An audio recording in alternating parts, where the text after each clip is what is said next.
How to create a mask in DaVinci Resolve. First of all, open DaVinci Resolve and head to the Edit tab located at the bottom of your screen.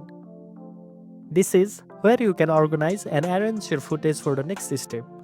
Now, grab the footage you want to mask and place it directly on top of your main footage in the timeline. Make sure the clip you intend to mask is positioned above the background footage to make the masking process easier.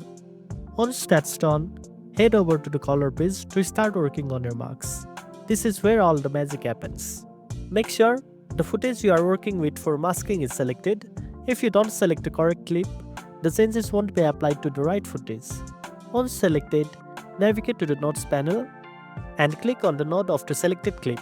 This will enable you to start customizing the marks for your footage.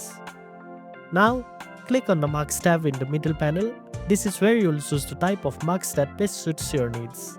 Here you can choose from a variety of shapes such as linear, circle, polygon, curve, gradient, or even create a custom marks to fit the area you want to isolate.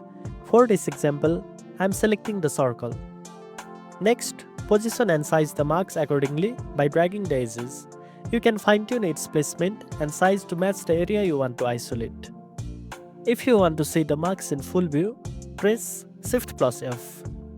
Once you have sized the marks to your liking, right-click anywhere in the node panel and select Add Alpha Output.